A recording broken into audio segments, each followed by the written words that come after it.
ফজরের নামাজের সময় মসজিদে হয়েছে যে আমার জেডা দিয়াল্লাহ ঘুমাইতেছে। এই যে আমার জেডা হয়েছে মুয়াজ্জিন প্রতিদিন নিয়মিত আমার জেডা আজান দেয় মসজিদও। যেটা তুমি আমনে মসজিদে প্রতিদিন আজান দিন না, আজান দিন না প্রতিদিন। আমার জেডা কিন্তু মুয়াজ্জিন মসজিদের, আমার জেডার খুব দায়িত্ব নামাজের পরে নিয়ে লেগে।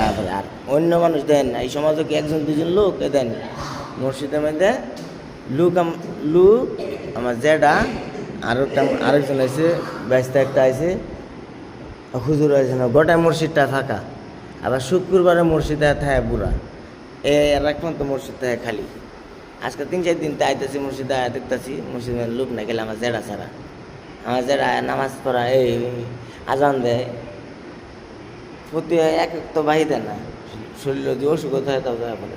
আর আমরা মসজিদ উঠতে আইতারি না, বাড়তে মসজিদ উঠতে আইতারি না, জোয়ান মানুষ। হ্যাঁ, আর তুই কি কস? মসজিদে মানুষ আসবে না নাই?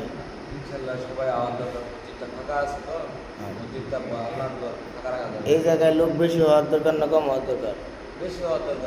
আর এই জায়গার মধ্যে লোক আছে না?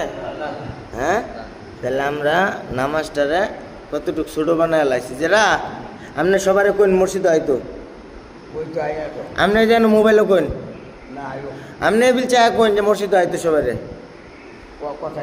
ঠিক আছে। যেটা সবাই কিন্তু দাওয়াত দিচ্ছে, সবাই কিন্তু মসজিদ হইবেন। ওই যে আমার বাইশা বয় অবস্থা, আর কিন্তু মুসল্লি নাই বর্তমান। এই যে আমার বাইশাব ছাড়া বাড়তি আর কিন্তু লোক না মুসল্লি নেই, এলে সবাই আবার মসজিদ।